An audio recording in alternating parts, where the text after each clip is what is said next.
हर हर महादेव। तो हम लोग जा रहे हैं 5 कैलाश और 5 केदार की यात्रा करने, जो कि हम एक साथ करने वाले हैं। आज हम आपको जहां लेके जा रहे हैं वो है 5वां कैलाश, जहां पे द्वापर युग में जब श्री कृष्ण जी का जन्म हुआ था तो 33 करोड़ देवी देवता धरती पर वहीं आए थे। जी हाँ, आज हम आपको लेके जा रहे हैं श्री मणिमेश कैलाश। तो गुड मॉर्निंग दोस्तों। तो आज से शुरू करेंगे हम अपनी ड्रीम जर्नी को और जाएंगे पहले कैलाश की तरफ। तो अभी हम पहुंच गए हैं बस स्टैंड पे और हमारा सफ़र स्टार्ट होने वाला है कुराली से। तो कुराली से हम लोग सबसे पहले जाएंगे पठानकोट, जो कि एक मेजर जंक्शन पॉइंट है, और उसके बाद जाएंगे चंबा। अगर प्रॉपर रूट की बात करें तो आप चंडीगढ़ से पठानकोट होते हुए जोत पास क्रॉस करके पहुंचेंगे चंबा और वहां से जाएंगे भरमौर, या फिर आप डलहौजी होते हुए भी चंबा और चंबा से भरमौर पहुंच सकते हैं। अगर टोटल डिस्टेंस की बात करें तो आपको पड़ेगा 430 किलोमीटर के आसपास, और इसे कवर करने में आपको 12 से 13 घंटे लग जाएंगे। पठानकोट तक का सफर काफी स्मूथ है और उसके आगे आपको थोड़ा हिली एरिया मिल सकता है। तो सुबह 6 बजे हम लोग पहुंच गए भरमौर और अभी हम जा रहे हैं भरमानी माता टेम्पल की तरफ। ऐसा बोला जाता है कि मणिमेश यात्रा करने से पहले भरमानी माता टेम्पल के दर्शन करने चाहिए, अदरवाइज आपकी यात्रा अधूरी मानी जाती है। तो चलिए आपको लेके चलते हैं, भरमानी माता के दर्शन करवाते हैं। तो भरमानी माता मंदिर के लिए 2 रास्ते हैं, एक जो बाय रोड जाता है और एक जिसमें आप ट्रैक करते हुए जा सकते हैं। तो हमने चूज करा है ये ट्रैक वाला रास्ता, जो तकरीबन 2.5 किलोमीटर का है, और ये ट्रैक शुरू होता है नीचे वाटरफॉल के पास से।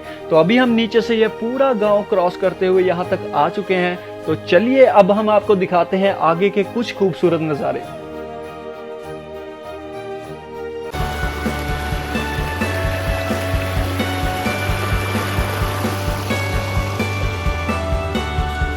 तो कुछ टाइम हमने यहीं पर बैठ के रेस्ट किया और इन वादियों के मजे लिए, और थोड़ी ही देर बाद हम लोग चल पड़े अपने आगे के सफर में।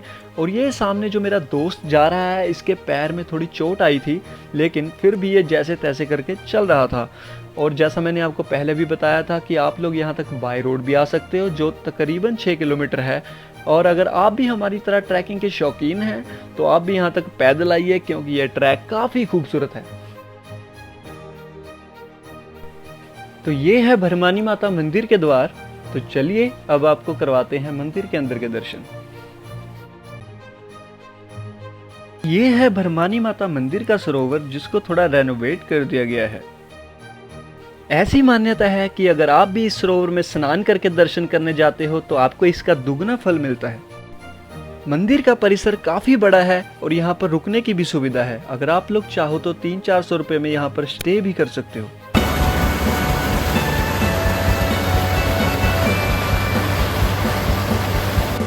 तो चलिए चलते हैं मंदिर के अंदर की तरफ माता के दर्शन करने और उनसे आशीर्वाद लेने के लिए, ताकि हमारी मणिमेश की यात्रा सफल हो। तो उसके बाद हम आपको बताएंगे यहाँ की पौराणिक मान्यताओं के बारे में।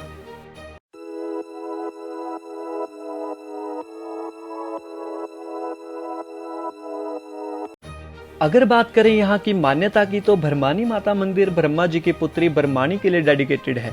ऐसा बोला जाता है कि प्राचीन काल में माँ भरमौर के प्राचीन 84 टेम्पल में रहती थी, और एक बार स्वयं महादेव अपने 84 सिद्धों के साथ यहाँ पर रात बिताने के लिए आए।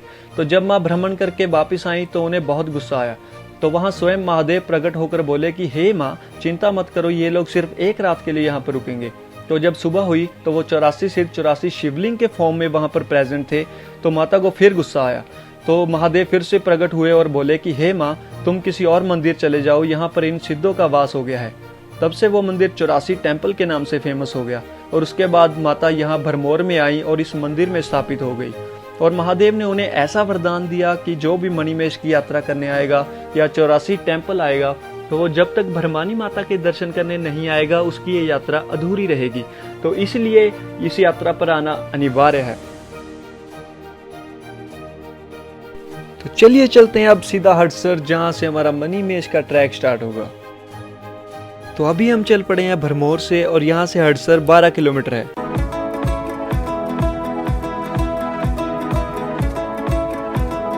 तो चलिए हम अपने बेस कैंप हडसर पहुंच गए हैं, यहीं से यात्रा स्टार्ट होती है। आइए आपको दिखाते हैं बेहद खूबसूरत नज़ारे और करवाते हैं महादेव के दर्शन।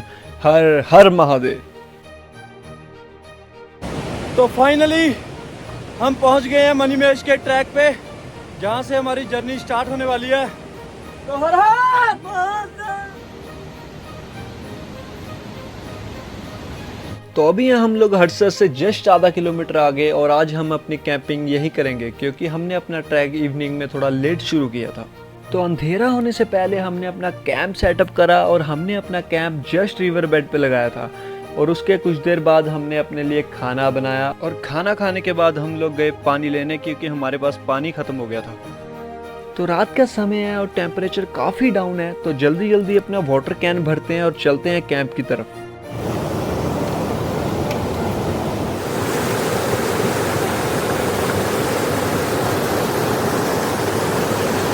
तो अभी हमने अपना पानी का पूरा कैन भर लिया है, तो चलते हैं अपने कैंप की तरफ। और ये हमारे कैंप के बाहर जो कुछ भी सामान पड़ा है, हमारे शूज़ पड़े हैं, इसको उठा के हम लोग अंदर रख लेते हैं और फटाफट से सो जाते हैं क्योंकि आज हम लोग काफ़ी थक चुके हैं। तो गुड नाइट दोस्तों। तो जय शंकर दोस्तों। तो हमारे एक भाई ब्रेकफास्ट बना रहे हैं और दूसरा भाई कैंप रैप अप कर रहा है। तो ये पूरा सामान पैक करने के बाद हम लोग चल पड़ेंगे आगे की ओर। गुड मॉर्निंग दोस्तों। तो यहीं से करते हैं आज के ब्लॉग को स्टार्ट। तो अभी हम इस वक्त हडसर और धंचो के बीच के ट्रैक में, थोड़ी देर में धंचो पहुंचने वाले हैं। तो कल रात हमें हडसर से थोड़ा आगे जाके कैंपिंग करनी पड़ी क्योंकि हम काफ़ी लेट हो गए थे और 2 दिन से सोए भी नहीं थे। तो हमने अपनी जर्नी स्टार्ट करी है 1 जून को। आज हमारे ट्रैक का दूसरा दिन है। तो इस व्लॉग में हम आपको पूरी जानकारी देंगे कि ये यात्रा कब ऑफिशियली शुरू होती है, कब अनऑफिशियली शुरू होती है, और आपको किन किन चीज़ों का ध्यान रखना है और आपको क्या क्या चीज़ों की ज़रूरत होगी। तो धंचो से 2 किलोमीटर पहले मिले हमें ये बाबा जी, जो पिछले कुछ टाइम से यहीं रहते हैं और सबकी हेल्प करते हैं। अगर आप भी इस यात्रा को ऑफ सीजन या फिर बिना किसी गाइड के कर रहे हो तो एक चीज़ का ध्यान रखें, आपको पत्थर के ऊपर कहीं भी वाइट कलर के साइन मिले तो आपको उसे फॉलो करते हुए जाना है। तो ये पॉइंट काफ़ी रिस्की था, स्पेशली मेरे लिए, क्योंकि मेरे बैग का वेट एक तरफ को ज़्यादा था त्रिशूल की वजह से। और पहले यहाँ पर जो एक ब्रिज था वो अभी टूट चुका है और अभी यहाँ पर आयरन बीम के साथ एक छोटा सा रास्ता बनाया हुआ है, लेकिन यात्रा टाइम में आपको यहाँ पर प्रॉपर ब्रिज मिलेगा।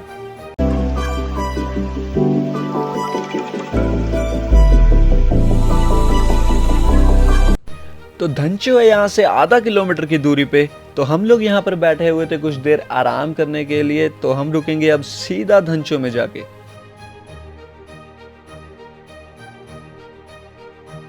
तो फाइनली हम पहुंच गए हैं धंचो, जो कि यात्रियों के लिए पहला पॉइंट है। और यहाँ पर मिलेगा आपको पप्पू का ढाबा, जहाँ पे आप 300 से 400 रुपए में स्टे भी कर सकते हो और जिसके अंदर आपका खाना पीना भी इंक्लूडेड रहता है। तो धंचो में कुछ देर रुकने के बाद हम लोग निकल रहे हैं शिव घाट की तरफ। तो हमारा आधा सफ़र यहीं तक कंप्लीट हो चुका है क्योंकि ये टोटल ट्रैक है 13 किलोमीटर का और हडसर से धंचो है 6 किलोमीटर। तो चलिए धंचो को बाय बाय बोलते हुए निकलते हैं हम शिव घाट की तरफ, और आगे जाके आपको रास्ते में हम लोग दिखाएंगे काफ़ी सारे वाटरफॉल्स और काफ़ी सारे दिलकश पहाड़।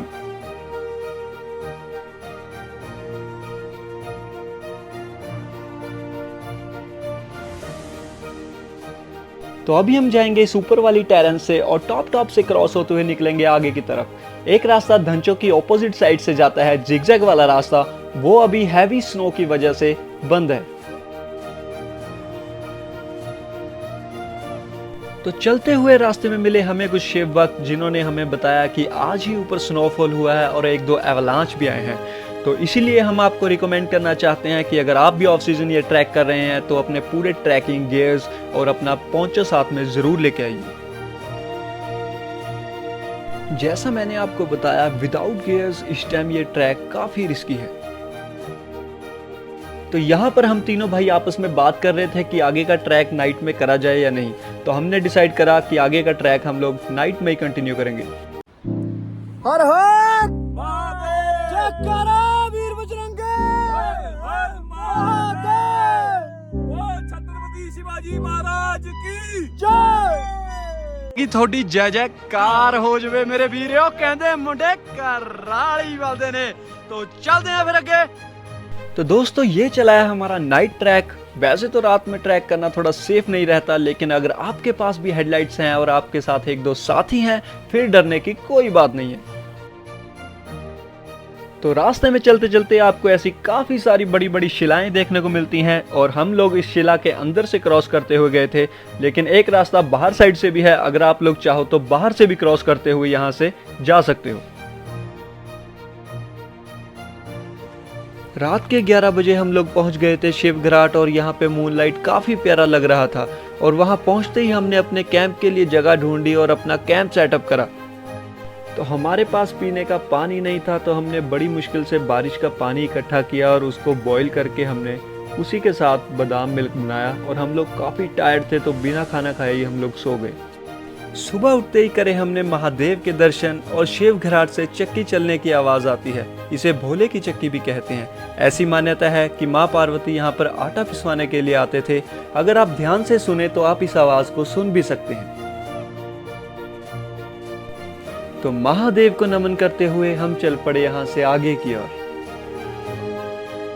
तो अभी हम जा रहे हैं सुंदरासी वाले पैच पे, जो यहाँ से 500 मीटर की दूरी पर है और धंचों से शिव घाट था 2.5 किलोमीटर।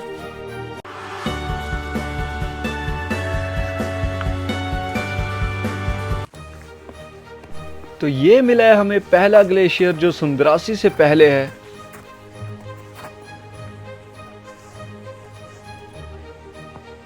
तो आगे का रास्ता इतना भी आसान नहीं होने वाला, क्योंकि सुंदरासी के आगे काफी ग्लेशियर हैं।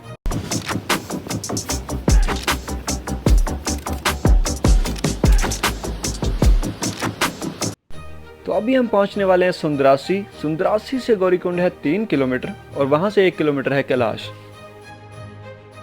तो फाइनली हम पहुंच गए हैं सुंदरासी, जो कि सेकंड स्टॉप है। वैसे तो यहाँ पर काफ़ी शॉप्स और लंगर वगैरह रहते हैं, लेकिन अभी ऑफ सीजन होने की वजह से बंद है। एक बात और, अगर आप लोग चाहो तो इस यात्रा को घोड़े खच्चर पे भी कर सकते हो, लेकिन ऑफिशियल यात्रा टाइम में। तो अभी हम जा रहे हैं गौरीकुंड। यहाँ के लोकल्स ने बताया था कि आगे काफ़ी ज़्यादा ग्लेशियर हैं और एवलांच भी आया हुआ है आगे। तो गौरीकुंड के लिए 2 रास्ते हैं, एक जो धंचों से क्रॉस होते हुए आता है, इसमें अभी एवलांच आ गया तो उस वजह से ये रास्ता फिलहाल बंद है। और एक है नॉर्मल रास्ता जो सुंदरासी के ऊपर से घूमते घूमते जाता है, इसमें भी अभी काफ़ी हैवी स्नो है, तो हम लोग यहाँ से भी नहीं जा सकते। इसीलिए हमने चूज करा भैरव घाटी वाला रास्ता। तो यहाँ से आगे पूरे रास्ते में हैवी ग्लेशियर थे, तो उस वजह से मैं अपने शूज़ में ये पॉलीथीन पहन रहा था। तो अगर आप भी कहीं स्नो ट्रैक करने जा रहे हो तो मैं आपको रिकमेंड करूंगा कि आप भी अपने साथ डीकैथलॉन के अच्छे शूज़ और गेटर्स जरूर लेके आइए।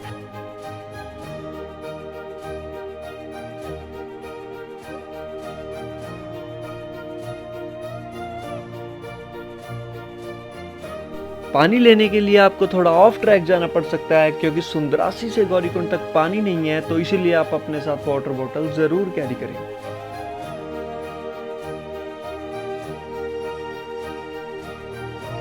तो ये एक एवलांच प्रोन एरिया है, यहाँ से जितना जल्दी हो सके निकल जाना चाहिए।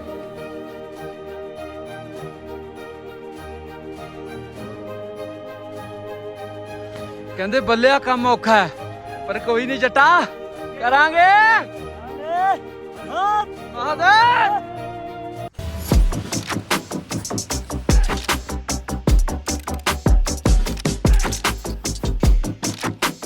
तो यहाँ से आगे का रास्ता बिल्कुल स्टीप है, खड़ी चढ़ाई है। कैलाश तक का सफर भी अब हमारा कुछ ऐसा ही रहने वाला है।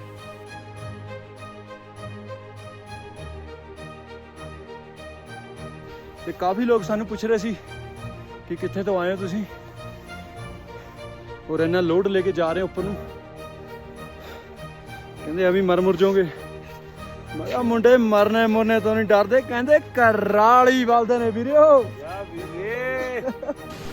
तो रास्ते में चलते हुए मिलेगा आपको ये ब्यूटीफुल वाटरफॉल, जो कि भैरव घाटी में पड़ता है। तो थोड़ी देर भैरव घाटी में रेस्ट करने के बाद हम लोग चल पड़े गौरीकुंड की तरफ। मंजिल तो राही ढूंढ लेते हैं, रास्ते मगर याद आते हैं। तो यहाँ रास्ते में हमें कुछ लोग मिले जो हमें बता रहे थे कि गौरीकुंड से आगे मत जाना, क्योंकि उससे आगे का रास्ता थोड़ा सेफ नहीं है, क्योंकि वो खुद भी गौरीकुंड से लौटकर आ रहे थे। तो चलिए आइए दिखाते हैं आपको आगे का रास्ता। कैलाश वो है सामने उन पहाड़ियों में, और आगे पूरी स्नो की वाइट चादरें बिछी हुई हैं।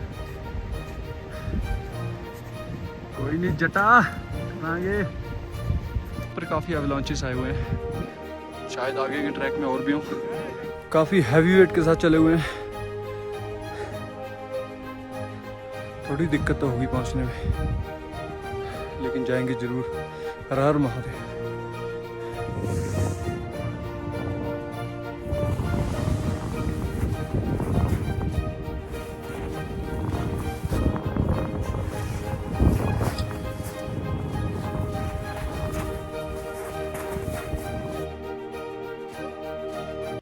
तो फाइनली हम पहुंच गए हैं गौरीकुंड। वैसे तो यहाँ पर काफ़ी सारी दुकानें खुली रहती हैं, लेकिन अभी आप देख सकते हो अभी सारा कुछ बर्फ़ के नीचे दबा पड़ा है। तो भाई लोगों, मौसम होना पैक हो गया स्टार्ट, पर फिर भी हमारे अंदर डर 1% भी है, क्योंकि हम सारे खतरनाक हैं, क्योंकि हम जा रहे हैं मनी महेश ले। तो चलिए चलते हैं, सबसे पहले माता के दर्शन करते हैं और उसके कुछ देर बाद हम जाएंगे शिवकुंड, सीधा कैलाश। यहाँ पर बहुत ही प्यारी वाइब है दोस्तों, जो कि आपको सिर्फ ऑफ सीजन में ही मिल सकती है। क्यों दोस्तों? बिल्कुल। और यहाँ पर गौरीकुंड लेक पूरी जमी हुई थी। तो अभी हम लोग गौरीकुंड में, तो कहते हैं माता पार्वती जी यहाँ पर स्नान किया करती थी और लेडीज भी यहीं पर स्नान करती हैं, और यहाँ से 1.5 किलोमीटर आगे जाके है शिवकुंड, और सारे जेंट्स वहीं पर स्नान कर सकते हैं। तो कहते हैं भगवान शिव और माता पार्वती जी ने अपनी शादी के बाद यहीं पर निवास स्थान बनाया था, श्री मणिमहेश कैलाश में। तो चलिए चलते हैं शिवकुंड की तरफ, मणिमहेश कैलाश की तरफ। तो कुंड से बर्फ हटा के हमने अपने लिए थोड़ा सा जल भी लिया। अगर मौसम साफ हो तो यहीं से आपको कैलाश के भी दर्शन हो जाते हैं। उसके बाद हमने माता से आज्ञा ली और यहाँ से चल दिए सीधा शिवकुंड की तरफ।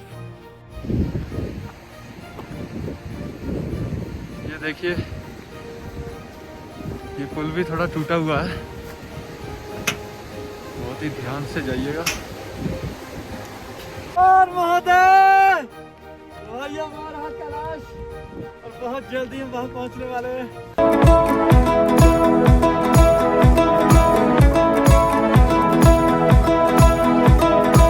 तो कुछ टाइम गौरीकुंड बिताने के बाद हम लोग चल पड़े शिवकुंड की तरफ। वैसे ऑफिशियल टाइम में तो यहाँ पर लंगर की सुविधा भी रहती है, लेकिन अभी ऑफ सीजन होने की वजह से यहाँ सब कुछ बंद है। तो यहाँ से मणिमहेश लेक है जस्ट 1 किलोमीटर, और आगे के रास्ते में पूरे खड़े ग्लेशियर हैं। तो चलिए चलते रहते हैं और करवाते हैं आपको लेक के दर्शन। हर हर Mahadev.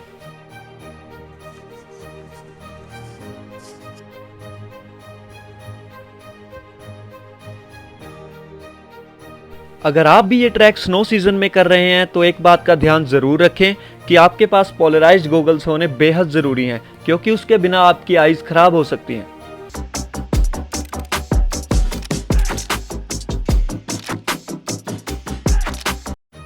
And this is the last patch. हमारा अगला पॉइंट है शिवकुंड।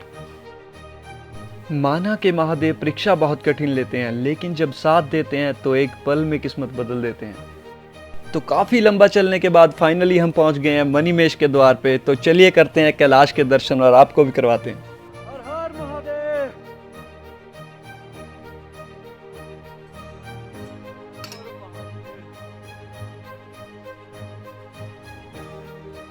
जय करा वीर बजरंगे, हर हर महादेव। अभी हम आपको जो दिखाने वाले हैं उसे देखकर आप बेहद खुश हो जाओगे, क्योंकि मणिमहेश लेक पूरी जमी हुई है।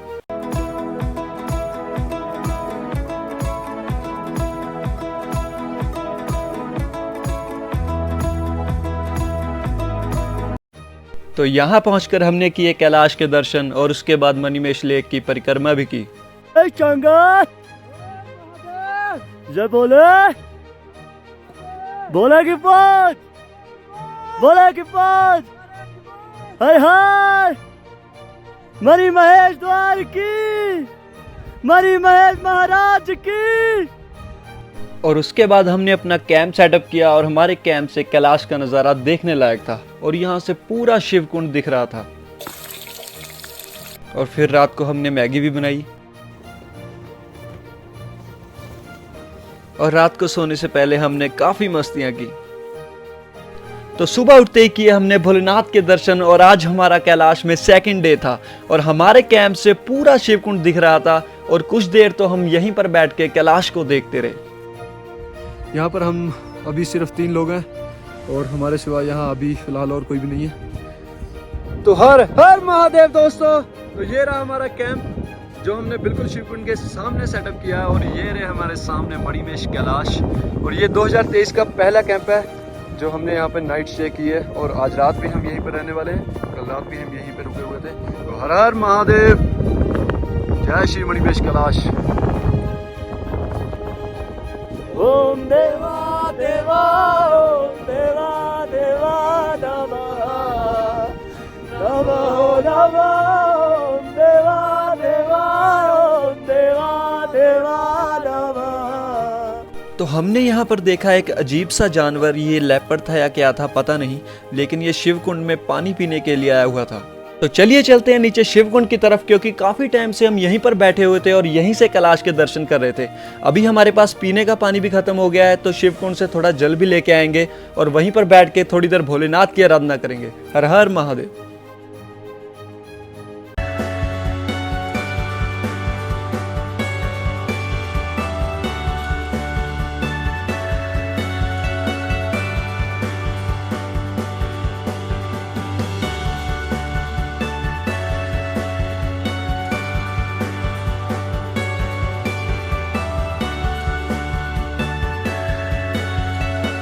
तो हमें यहाँ पर मिले एक बाबा जी जो बिल्कुल नंगे पांव आ रहे थे। तो बाबा जी ने हमें बताया कि वो हर साल ऐसे ही नंगे पांव यहाँ पर आते हैं, और बाबा जी का नाम है श्री श्यामगिरी और वो डिस्ट्रिक्ट चंबा से हैं। हम दोनों जा रहे थे शिवकुंड से जल लेने के लिए, और हमने ये रोप बांध रखी थी थोड़ी सेफ्टी के लिए, क्योंकि यहाँ पर काफ़ी ज़्यादा सॉफ्ट स्नो थी। जैसे ही हमने जल निकाला उसके थोड़ी देर बाद स्नोफॉल स्टार्ट हो गया।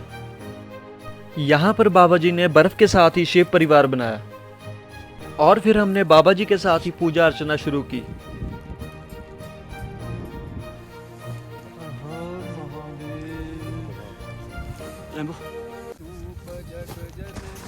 शिव संग रंग राता मैया, शिव संग रंग राता नंदी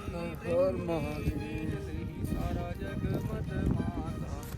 ओम जय पार्वती माता, जीवन अर्ज करत हम चरणन ध्यान लाता मैया, चरणन ध्यान लाता। तेरी कृपा रहे तू मन नहीं बर माता। ओम जय पार्वती माता। जटाकटाह संभ्रमं ब्रह्मण्यलीप निर्जरी विलोल वीचि वल्लरी विराजमान मूर्धनि दगद् गद् गज वलल्ललाट पट्ट पावके। किशोर चंद्रशेखर रति प्रतिक्षणं मम दरादरेन्द्र नंदनी विलास बंधु बंधुर समुद्रगंत संतति प्रमोदमान मानसे कृपा कटाक्ष धोरणी निरुत्तुरधापति। बाबा जी एकदम से पैक हो जाएगा, पूरी जगह वही है। आप रुक जाते, कंबल कुंबल सब अरेंजमेंट है, वो टेंशन ना लो। बाबा जी आज ही वापस जाने वाले थे, लेकिन हमने उन्हें यहीं पर रोक लिया क्योंकि मौसम काफ़ी ज़्यादा ख़राब हो गया था। हमारा मन अभी भी नहीं भरा था, तो इसीलिए हम बाबा जी को कैंप में छोड़ के फिर से नीचे आ गए।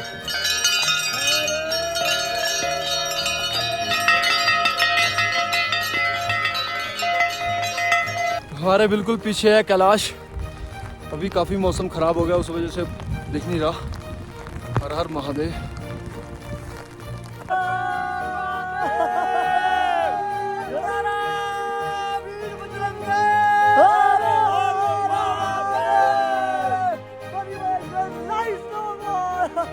ये पीछे कौन सी लेक है भाई? कौन सा कुंड है? हाय हाय भाई, बिल्कुल डल लेक के सेंटर में जा रहे हैं। पूरी लेक जमी हुई है और ये अपन चले हैं। महादेव की कृपा बनी रहे ऐसी। हाय हाय हर हर महादेव। जयकारा वीर बजरंगे। हर हर महादेव। तो दोस्तों ये नज़ारा देखने लायक है। Love you Mahadev. ओए होए लव यू टू महादेव। हर महादेव। जय शंभो। जयकारा वीर बजरंगे। हर हर तो मणिमहेश लेक 13,500 फीट की ऊंचाई पर स्थित बेहद खूबसूरत लेक है, और ऐसा कहा जाता है कि द्वापर युग में जब श्री कृष्ण जी का जन्म हुआ था तो 33 कोटि देवी देवताओं ने यहीं पर आकर स्नान किया था, और महादेव उनको कैलाश से देख रहे थे।